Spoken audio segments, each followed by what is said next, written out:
हमारी संस्कृति, हमारे संस्कार सदा रहें हमारे साथ। सब्सक्राइब करें तिलक।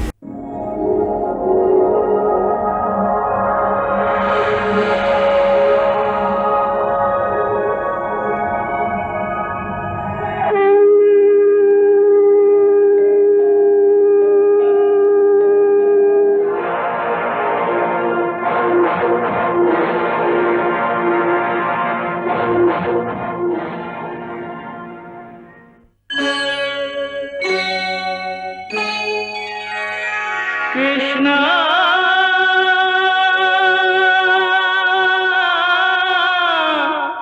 कृष्णा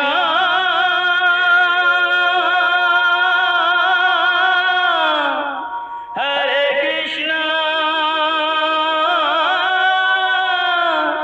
हरे हरे।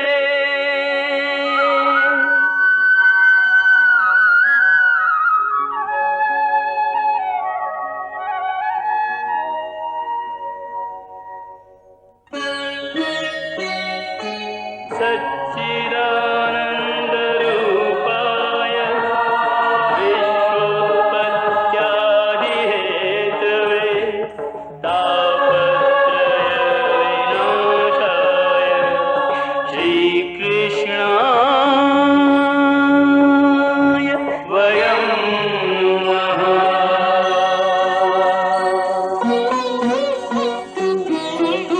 श्री कृष्ण गोविंद हरे मुरारे, हे नाथ नारायण वासुदेव। हरे कृष्ण राधे कृष्ण कृष्ण कृष्ण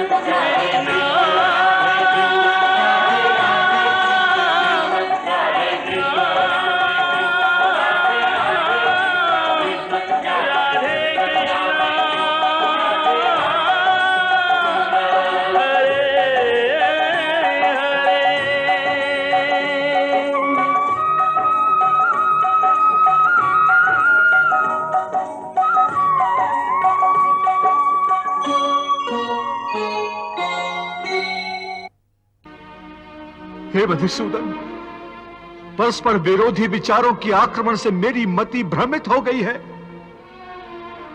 इस दुविधा के कारण मुझे मेरा मार्ग स्पष्ट दिखाई नहीं दे रहा है। हे कृष्ण, तुम मेरे गुरु हो, भगवान हो, मैं तुम्हारी शरण में आया हूं। अब तुम ही मेरा मार्गदर्शन करो, मुझे रास्ता बताओ, क्या उचित है और क्या अनुचित।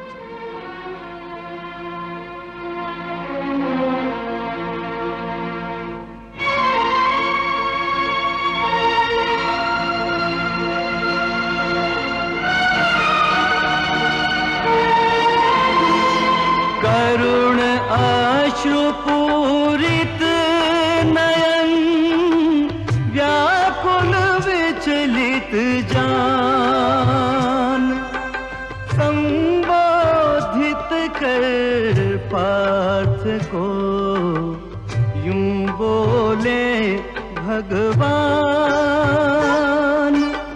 बोले श्री भगवान। अशोच्यानन्व शोचस्त्वं प्रज्ञावादांश भाषसे, गतासून गतासूंश्च नानुशोच्यन्ति पंडिताः। जो ही देने को चले प्रभु अर्जुन को ज्ञान, कुरुक्षेत्र पर हो गया केंद्रित सबका ध्यान, केंद्रित सबका ध्यान। आज धरती पर जो दिव्य घटना होने जा रही है, ऐसा युगों युगों से कभी नहीं हुआ। भगवान श्री कृष्ण अपने मानव अवतार में आज जो ब्रह्म ज्ञान देने जा रहे हैं, वो कभी अनादि काल में उन्होंने सूर्य देवता को दिया था। उस ज्ञान को स्वयं उन्हीं के श्रीमुख से फिर सुनने का अवसर मैं खो नहीं सकता। शोक के योग्य नहीं उनमें कोई, जिनके शोक में तू अकुलाए।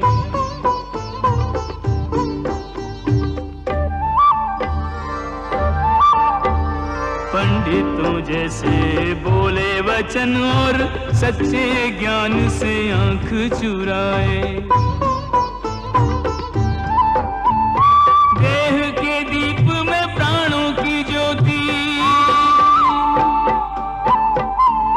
देह के दीप में प्राणों की ज्योति, काल जलाए काल बुझाए। देह के दीप में प्राणों की ज्योति, काल जलाए काल बुझाए। ज्ञानी विचलित होते नहीं, कोई जग में रहे या जग से जाए। ज्ञानी विचलित होते नहीं, कोई जग में रहे या जग से जाए। हे अर्जुन, तुम इस समय ना केवल इस युद्ध भूमि की मध्य रेखा पर खड़े हो, बल्कि तुम्हारी बुद्धि भी जीवन और मृत्यु की मध्य रेखा पर अटकी हुई है। इसलिए तुम अपने कर्तव्य और अपने धर्म से भाग रहे हो, परंतु अपने कर्तव्य से यूं मुंह मोड़ने से या इस युद्ध से विचलित होने से विधि का विधान नहीं बदलेगा, क्योंकि विधाता का निर्णय अटल और अचूक है। तुम क्या समझते हो, तुम्हारे नहीं मारने से ये सब नहीं मरेंगे? नहीं अर्जुन, नहीं। तुम इन्हें नहीं मारोगे तब भी ये मरेंगे, क्योंकि इनके प्रारब्ध ने इनकी मृत्यु का समय, दिन और क्षण तो पहले से ही निश्चित कर दिया है। तुम तो एक कीर्तिमान पुरुष हो। अपनी निर्बलता का यूं प्रदर्शन करके तुम अपनी कीर्ति को नष्ट मत करो। एक वीर पुरुष के लिए उसकी कीर्ति का नष्ट होना उसकी मृत्यु के समान है। इसलिए युद्ध करो पार्थ, युद्ध, और अपनी कीर्ति, अपने कर्तव्य और अपने धर्म की रक्षा करो। अकीर्तिम चापि भूतानि कथयिष्यन्ति ते व्याम संभावितस्य चा कीर्तिर मरणात् अतिरिच्यते। हे पार्थ, मैं तुम्हें इसी अज्ञान के अंधकार से निकालना चाहता हूं। इस अंधेरे में अंधों की भांति हाथ पैर मारने के बदले अपनी दूर दृष्टि को एक दिशा दो और देखो इस सृष्टि की ओर। इस सृष्टि में जो जन्म लेता है वो निश्चित रूप से मृत्यु के अधीन हो जाता है। इसका अर्थ यह है कि इस मृत्युलोक का हर प्राणी, चाहे वो मनुष्य हो, पशु हो, पक्षी हो या फिर पेड़ पौधा हो, हर सांस लेने वाला प्राणी अपने जन्म के साथ अपनी मृत्यु को भी लेकर आता है। हर प्राणी को एक ना एक दिन निश्चित क्षण पर मरना अर्थात अपना शरीर त्यागना ही पड़ता है। इसलिए तुम उनके मरने की चिंता छोड़कर अपना कर्तव्य समझकर युद्ध करो। संजय, ये कृष्ण अपना सारथी धर्म भूल रहा है। युद्ध के समय सारथी को केवल अपने स्वामी के आदेश का पालन करके रथ का संचालन करना चाहिए, और संकट के समय यदि आवश्यक हो तो अपने स्वामी के प्राणों की रक्षा करने के लिए उसे सुरक्षित स्थान पर ले जाना चाहिए। परंतु कृष्ण जो कर रहा है वो सारथी धर्म के विरुद्ध है। यदि अर्जुन युद्ध करना नहीं चाहता तो कृष्ण उसे उपदेश देकर युद्ध करने के लिए क्यों उकसा रहा है? जातस्य ही ध्रुवो मृत्युर ध्रुवम जन्म मृतस्य च तस्माद् अपरिहार्य अर्थे न त्वं सोचितुम अर्हसि।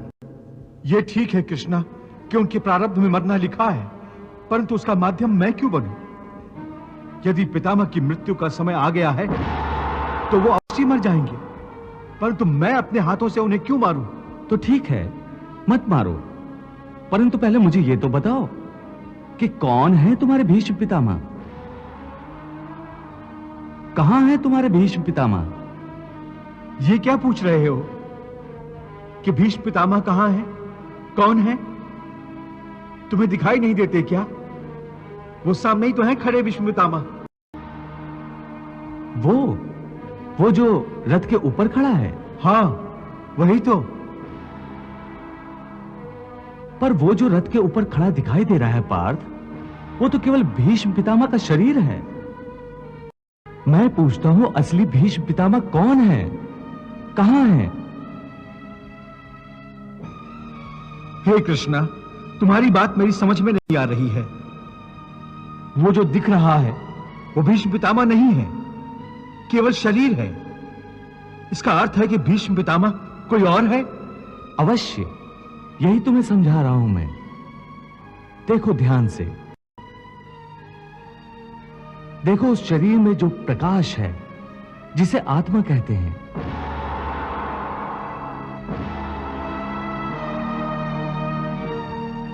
मैं तुम्हें दिव्य चक्षु प्रदान करता हूं।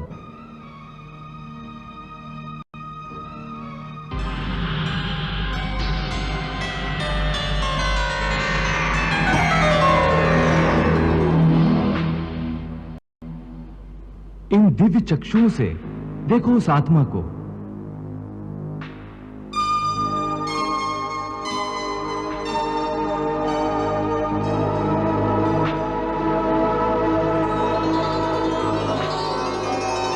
वो जो शरीर के अंदर आत्मा है, जो प्रकाश है, वही है असली भीष्म पितामह। दिखाई दे रही है उनकी आत्मा?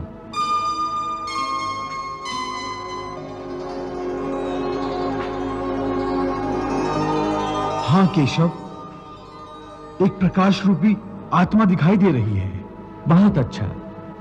अब देखो, यदि मैं अपने सुदर्शन चक्र से भीष्म पितामह का शरीर काट दूं, तो केवल उनका शरीर मरेगा, परंतु उनकी आत्मा का प्रकाश नहीं बुझेगा।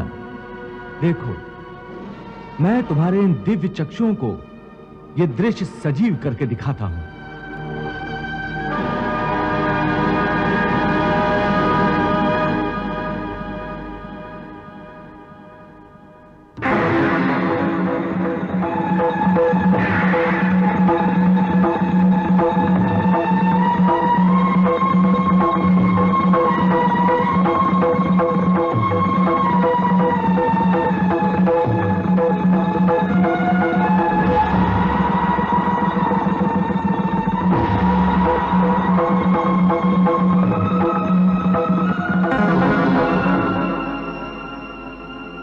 देख लिया अर्जुन, मेरे सुदर्शन से केवल उस शरीर का नाश हुआ है, उसकी आत्मा का दिया अब भी उसी प्रकार चल रहा है। हे कौन्ते, इस परम सत्य को अच्छी तरह समझ लो कि विश्व में केवल शरीर नाशवान है, किंतु आत्मा अविनाशी है। शरीर के मरने पर आत्मा नहीं मरती। आत्मा न कभी जन्म लेती है और न कभी मरती है। वो अजन्मा, नित्य, सनातन और पुरातन है, जो शरीर को मारने पर भी नहीं मारी जाती। न हन्यते हन्यमाने शरीरे, न हन्यते हन्यमाने शरीरे।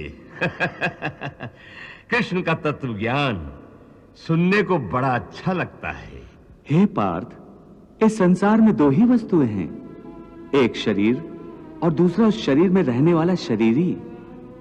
जो शरीर में रहने वाला आत्मा रूप शरीरी है, वो कभी मरता नहीं, और जो शरीर है वो सदा रहता नहीं।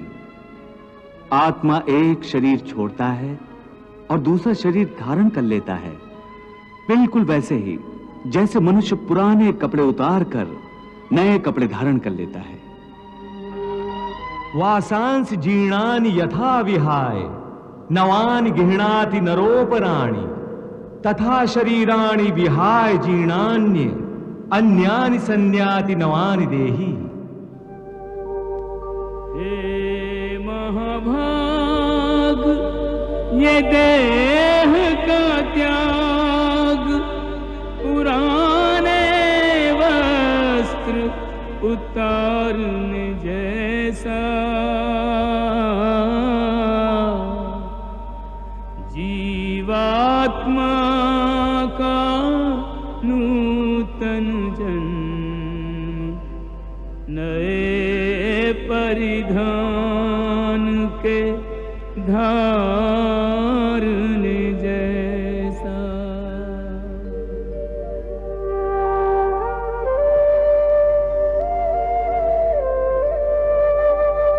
देह भी चोला वस्त्र भी चोला है, यह तथ्य विचारने जैसा। चोले के इस परिवर्तन पर क्या है धीरज हारने जैसा। वाह प्रभु वाह।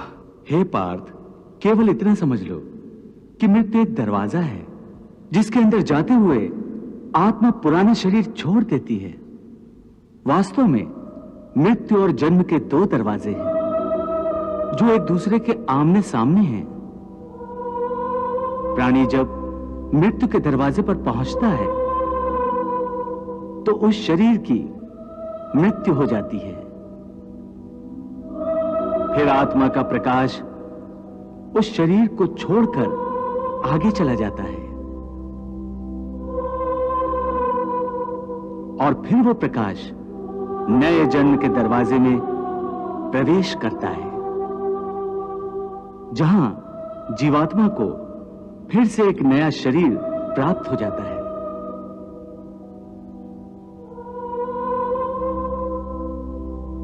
और वहां से उसके नए जन्म की नई यात्रा शुरू हो जाती है। बचपन यौवन वृद्धावस्था जीवात्मा की हो जैसे तन में,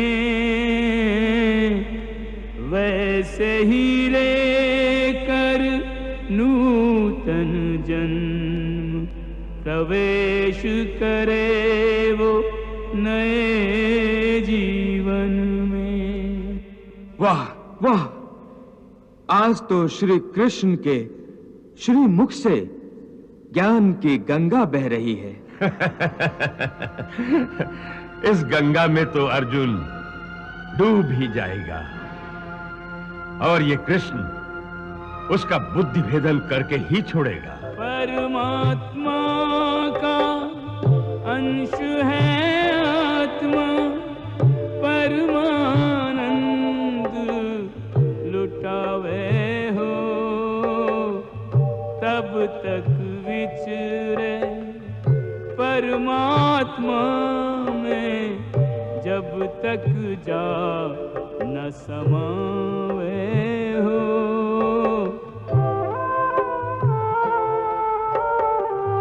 करके इसका शोक बावरे व्यर्थ ही नीर बहावे हो।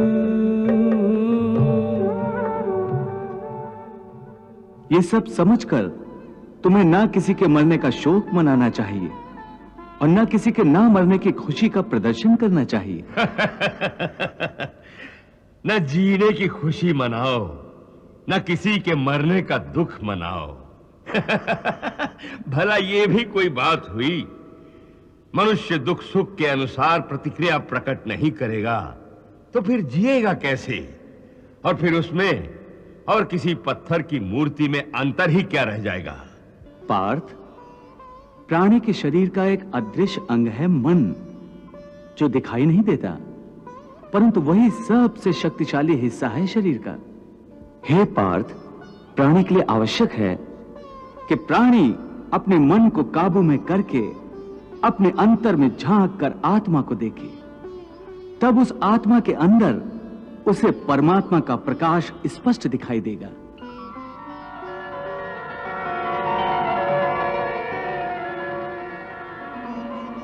उसी को परमात्मा का साक्षात्कार कहते हैं।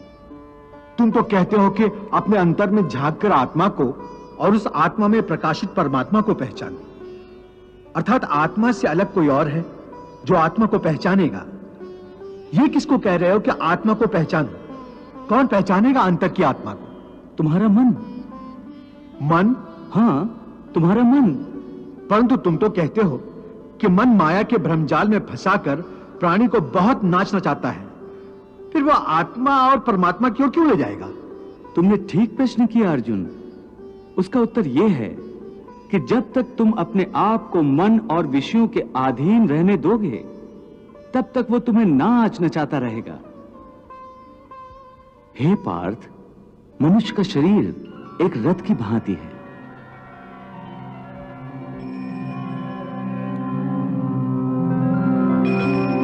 उस रथ के जो घोड़े हैं, उन्हें मनुष्य की इंद्रियां समझो।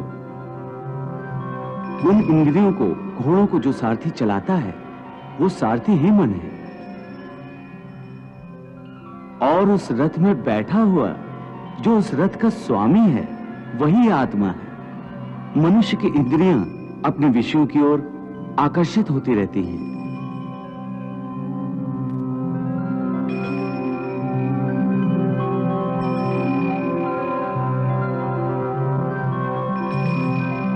और उसका मन इंद्रियों को उनके विषयों की ओर ही दौड़ाता रहता है।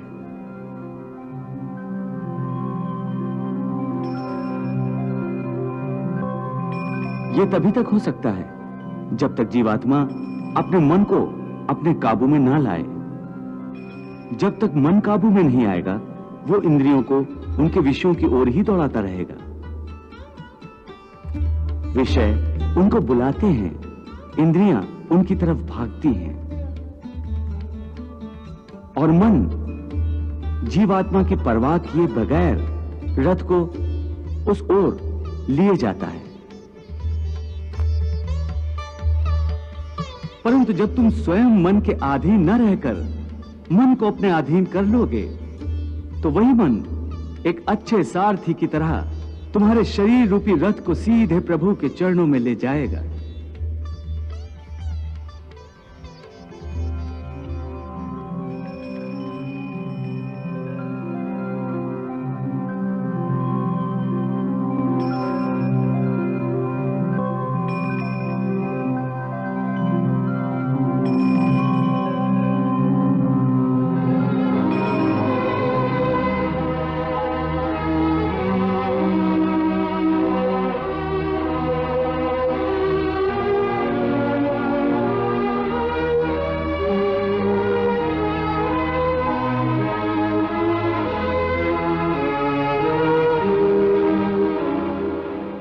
मन को वश में कर ले जो योगी, वो इसी रथ से मोक्ष को जाए। मन को वश में कर ले जो प्राणी, वो इसी रथ से अनंत को जाए।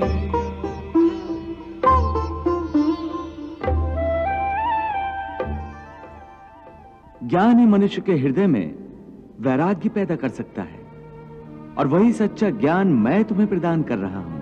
तुम तो प्रदान कर रहे हो कृष्ण, परंतु मेरा मन उसको ग्रहण क्यों नहीं कर रहा? क्योंकि अभी तक तुम मोह और भ्रम के अंधकार से बाहर नहीं निकले, इसलिए तुम उस ज्ञान को ग्रहण करने में असमर्थ हो। इसीलिए मैं तुम्हें समझा रहा हूं कि केवल शरीर मरते हैं, आत्मा नहीं मरती। इसलिए तुम शरीर का मोह त्याग दो, उनकी मृत्यु का शोक त्याग दो, परंतु तुम्हारा मन उस सत्य को मानना नहीं चाहता। तुम ठीक कहते हो केशव, मैं तुम्हारी बात समझता तो हूं, परंतु मेरा मन उसे ग्रहण क्यों नहीं कर रहा? इसका कारण क्या है? इसका कारण है वो जंजीर जो तुम्हारे मन ने अपने ही गिर्द लपेट रखी है। कौन सी जंजीर? रिश्तेदारी की जंजीर, ये नातेदारी का मोह। तुम ठीक कहते हो कि रिश्ते नातों की जंजीरों ने मुझे चारों तरफ से जकड़ रखा है, परंतु मैं इस जंजीर को कैसे तोड़ दूं? मैंने मान लिया कि ये सारे शरीर नाशवान हैं, परंतु इनके साथ जो मेरे रिश्ते हैं वो तो नाशवान नहीं है, वो तो सच्चे हैं। भीष्म मेरे पितामह हैं, अभिमन्यु मेरा पुत्र है,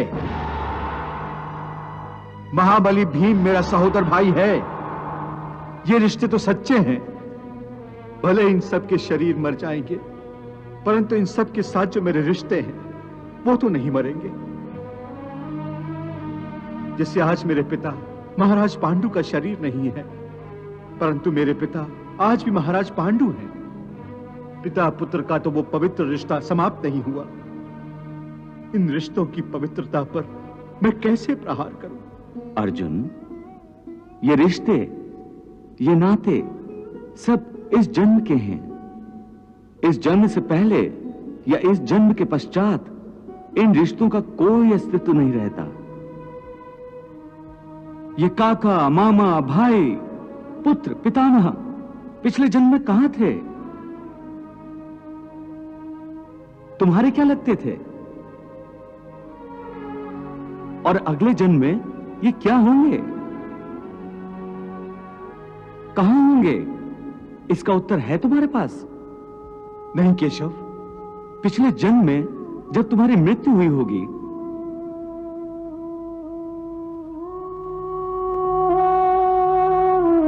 उस समय तुम्हारे सब संबंधी रिश्तेदार रोए होंगे।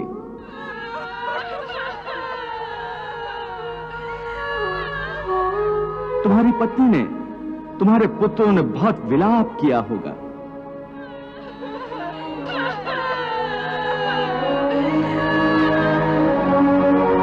परंतु आज इस जन्म में तुम्हें याद भी नहीं कि किस किस ने तुम्हारी मृत्यु पर विलाप किया था।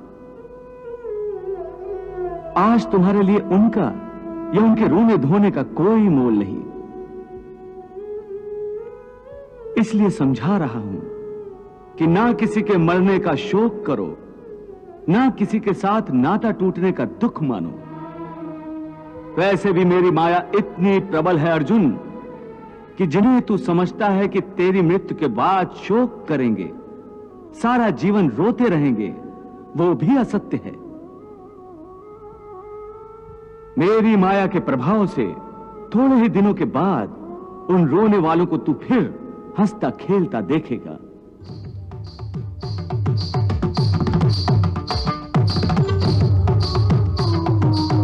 मित्र 4 दिन रोता है, भाई 10 दिन रोता है, पत्नी उससे अधिक रोती है, माता सबसे अधिक समय तक रोती है, परंतु सबके आंसू धीरे धीरे सूख जाते हैं और उन आंखों में फिर से नए नए सपनों की रोशनी चमकने लगती है।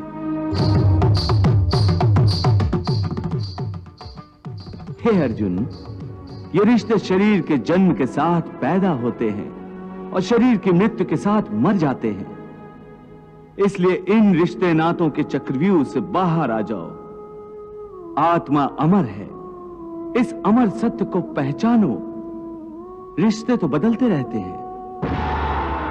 संजय, ऐसे ही लोग होते हैं जो परिवारों में फूट डाल देते हैं, भाई को भाई से अलग कर देते हैं, अखंड परिवार में दुश्मनी के बीज बो देते हैं।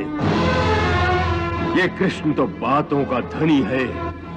बचपन में माखन खा खाकर इसकी बातें भी चिकनी चुपड़ी हो गई हैं। लगता है ये अर्जुन को रिश्तेदारी के मोह से निकाल कर ही छोड़ेगा।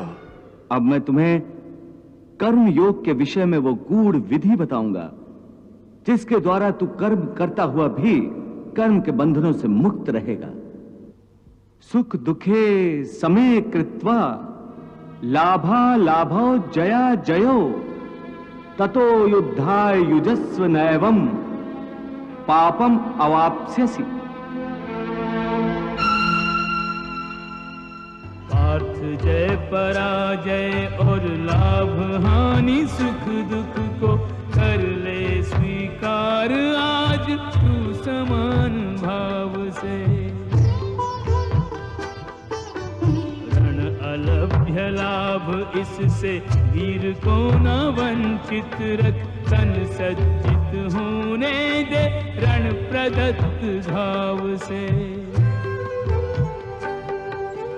शस्त्र हैं खिलौने युद्ध भूमि खेल का आंगन, क्षत्रिय तो होते हैं युद्ध प्रिय स्वभाव से।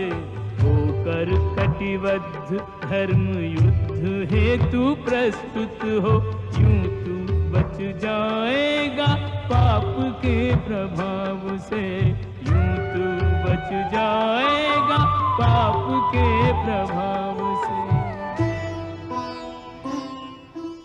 इस प्रकार सुख दुख, लाभ हानि, जय पराजय अथवा हार जीत को एक समान समझकर केवल इसलिए युद्ध करो क्योंकि इस समय युद्ध करना तेरा कर्तव्य है। और यदि इस मानसिक वृत्ति से इसे अपना धर्म समझकर युद्ध करोगे तो तुम्हें उसका पाप नहीं लगेगा। ये क्या कह रहे हो केशव कि युद्ध करके पाप नहीं लगेगा? युद्ध में तो इतनी हिंसा होगी, लाखों प्राणियों की हत्या होगी, फिर मनुष्य उसके पाप से कैसे बचेगा? यदि कोई भी कार्य निष्काम कर्म योग की रीत से किया जाए तो ना उसका पाप लगता है और ना उसका पुण्य मिलता है। निष्काम कर्मयोग? हाँ, निष्काम कर्मयोग। ये बड़ी अनोखी बात कर रहे हो केशव। मेरी बुद्धि अभी तक इसको ग्रहण नहीं कर रही। क्योंकि तुम्हारी बुद्धि पर अभी तक आसक्ति का पर्दा पड़ा हुआ है। और जो निष्काम कर्मयोग मैं बता रहा हूं उसकी बुनियाद ही निरासक्ति के आधार पर रखी गई है। हे अर्जुन, इस निरासक्ति योग को समझ लोगे तो तुम्हारे जीवन में पूर्ण शांति आ जाएगी। हे माधव, इस योग की साधना कैसे करते हैं? इस योग के नियम क्या हैं? उसकी साधना के लिए कोई हजारों वर्षों की तपस्या की आवश्यकता नहीं। इसकी साधना तो एक ही क्षण में हो जाती है। एक ही क्षण में? हाँ, एक ही क्षण में। जिस क्षण में प्राणी अपने मन का रवैया बदल लेता है वही क्षण। कर्मण्येवाधिकारस्ते मां फलेषु कदाचन मां कर्म फल हेतुर्भूर्मा ते संगोस्त कर्मणि। हे अर्जुन, केवल कर्म का संकल्प ही प्राणी के अधिकार में है, उसका फल प्राणी के अधिकार में नहीं है। वो कैसे? मैं बताता हूं कैसे। पार्थ, तनिक उस दृश्य की कल्पना करो कि नगर धनवान के सामने बड़े स्वादिष्ट भोजन की थाली परोसी गई है। थाली सोने की है, गर्मा गर्म व्यंजन भरे हुए हैं जिन्हें देखकर वो बहुत प्रसन्न हो रहा है।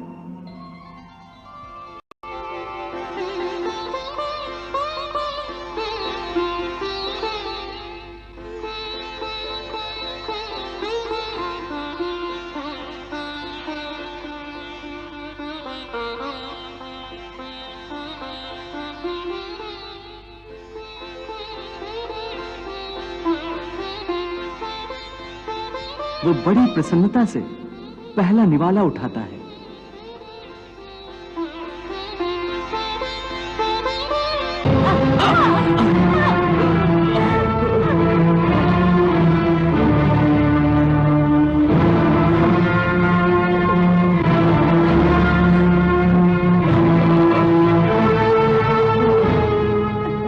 देख लिया कि प्रारब्ध में ना हो तो मुंह तक पहुंचकर भी निवाला छिन जाता है। वाह प्रभु वाह। हे केशव, जब कर्म से मनुष्य मुक्त नहीं हो सकता तो वो कर्म कैसे करे कि उसे पाप और पुण्य से मुक्ति मिले? हे पार्थ, इसका तरीका यह है कि मनुष्य फल की इच्छा त्याग कर कर्म को अपना धर्म समझकर करे। फल उसे अवश्य मिलेगा, परंतु इस फल का वो विधाता की इच्छा समझकर स्वीकार करे। ज्ञानी पुरुष इसी योग को अपनाकर कर्म योगी बन जाते हैं। आह, कितना महान सत्य प्रभु ने सहज ही कह दिया। वो कैसे भगवान? देवी, समस्त भय, चिंता, कलेश के मूल में आसक्ति होती है।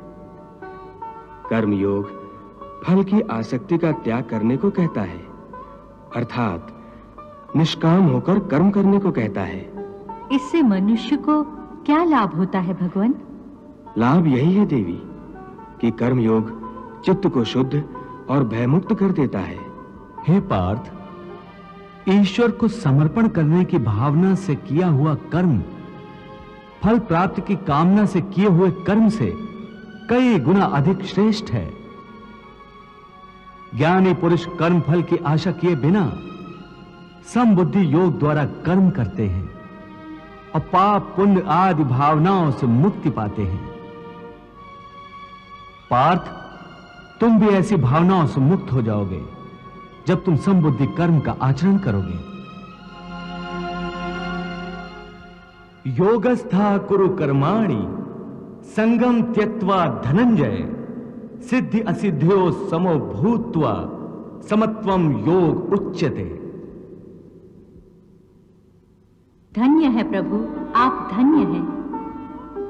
देवी, प्रभु के अमृत वचनों को सुनकर आप भी निहाल हो गईं।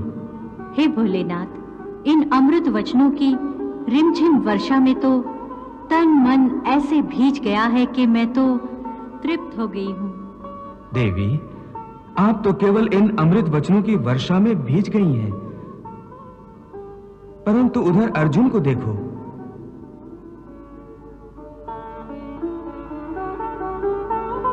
इस अमृत वर्षा में तो उसका पूरा अस्तित्व, उसकी आत्मा तक ऐसे बदल गई है जैसे वर्षा के पश्चात धरती हरा जोड़ा पहनकर दुल्हन बन जाती है। आपके ज्ञान की दिव्य अग्नि में मेरा मन, मेरी बुद्धि, मेरा अज्ञान तथा मेरा अहंकार सब कुछ जलकर राख हो गया है। मेरी आत्मा से सारा बोझ उतर गया है। मुझे ऐसे लग रहा है जैसे एक चींटी किसी पत्ते पर बैठकर तूफानी नदी को पार कर लेती है।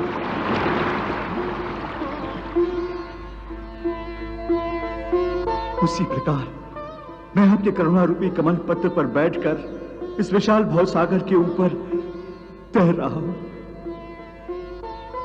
जिस प्रकार अंत समय एक मृतक शरीर आत्मा से दूर हो जाता है, उसी प्रकार इस समय मेरी सब आसक्तियां, सब आशाएं, समस्त कामनाएं मुझसे दूर चली गई और मैं प्रकाश की एक किरण की भांति हल्का हो गया हूं। अब जैसे मेरे सारे अस्तित्व पर कोई बोझ नहीं रहा। चारों ओर केवल प्रकाश ही प्रकाश है। मैं देख रहा हूं कि इस क्षण में तुम केवल एक प्रकाश पुंज हो, जिसे मैंने अपनी दिव्य ज्योति से प्रकाशित कर दिया है। कोई लालसा, कोई कामना अब तुम्हारे अंदर नहीं रही। हे प्रभु, अभी मैं पूरी तरह कामना विहीन नहीं हुआ हूं।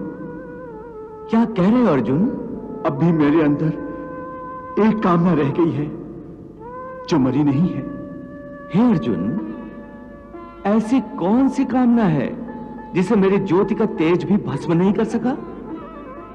आपके दर्शन की। मेरे साक्षात दर्शन तो तुम कर रहे हो। नहीं भगवान, इस समय मैं आपके संपूर्ण रूप के दर्शन करना चाहता हूं। हे समस्त चराचर के स्वामी, यदि आप मुझ पर प्रसन्न हो तो मेरी ये अंतिम इच्छा पूरी कर दीजिए। हे पार्थ, मैंने तुम्हें सर्वदा अपना सखा कहा है। मैं तुम्हारी यह इच्छा भी अवश्य पूरी कर सकता हूं, परंतु मेरे इस विराट स्वरूप के दर्शनों का तेज तुम्हारी ये आंखें नहीं सह सकेंगी। हे अर्जुन, तुम्हारी दृष्टि की झोली इतनी बड़ी नहीं कि जिसमें मेरा संपूर्ण दिव्य स्वरूप समा सके। मेरे नेत्रों की झोली छोटी है, परंतु आपकी करुणा, आपकी दया तो छोटी नहीं है। सच्चा दाता एक याचक की छोटी झोली को देखकर अपना दान कम नहीं करता। उसी प्रकार हे अपरंपार, मुझे वो नेत्र प्रदान करो जिनसे मैं आपके विराट रूप के दर्शन कर सकूं। हे अर्जुन, एक सच्चे भक्त की भांति आज तुमने भगवान को हरा दिया। अच्छी बात है, मैं तुम्हारी इच्छा अवश्य पूरी करूंगा। आज तुम्हारे कारण समस्त देवी देवता भी मेरे इस दुर्लभ रूप को देखकर निहाल हो जाएंगे। पहले मैं तुम्हें वो नेत्र प्रदान करता हूं जो इस विराट रूप के दर्शन कर सकें।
मैं पूछता हूं, ये क्या हो रहा है? महाराज, कुछ मत पूछिए, इस समय क्या हो रहा है? भगवान श्री कृष्ण अर्जुन को अपना दिव्य विराट स्वरूप दिखा रहे हैं। विराट स्वरूप, विराट स्वरूप।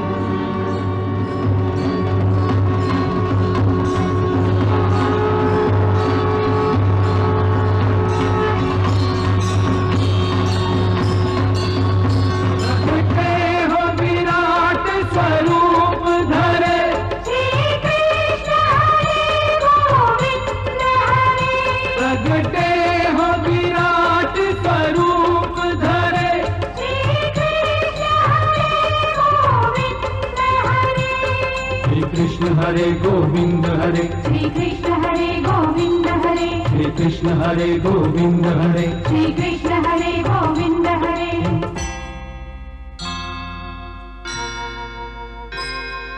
केशव नमः केशव नमः माधव नमः माधव नमः। श्री कृष्ण गोविंद हरे मुरारे सुगुण वर्ण नातीत तुम्हारे।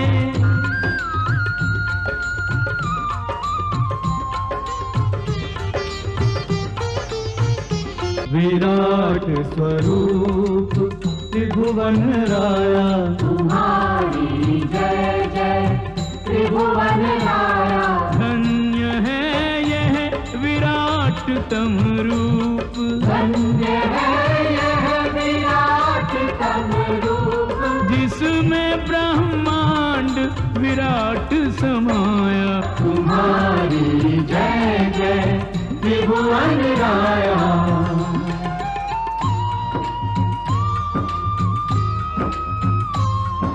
नेत्र अनेक अनेक मुख उदर अनेक विशाल अग्नि मुखों में प्रज्वलित दाढ़े हैं विकराल। एक एक कर दुष्ट दुराचारी भीषण मुख माहि प्रवेश करे। मुख में जलती वे ज्वालाएं ईंधन सम उनको शेष करे। गुरुजन परिजन आत्मीय स्वजन सब प्राण गंवाते दिखते हैं। हे महाकाल हे महाप्रलय सब तुम में समाते दिखते हैं। हे महाकाल हे महाप्रलय सब तुम में समाते दिखते हैं। आदित्य 12 रुद्र 11 अष्ट वसु के स्थान तुम।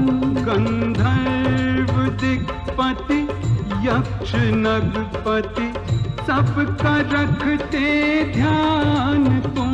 कर्मानुसार सुगत गति कुगति करते हो नाथ प्रदान तुम, कल्याण का वरदान तुम, निर्वाण तुम, भगवान तुम।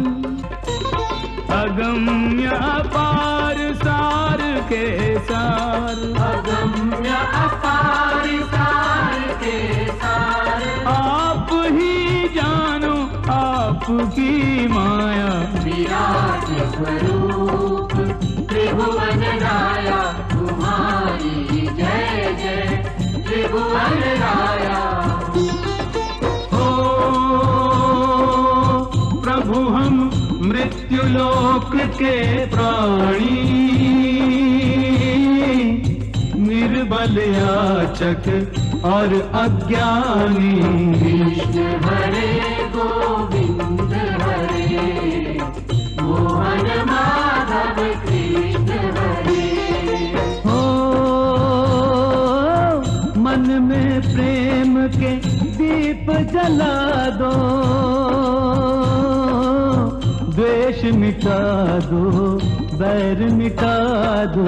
कृष्ण हरे गोविंद हरे, मोहन माधव कृष्ण हरे। ओ श्री चरणों में स्थान हमें दो,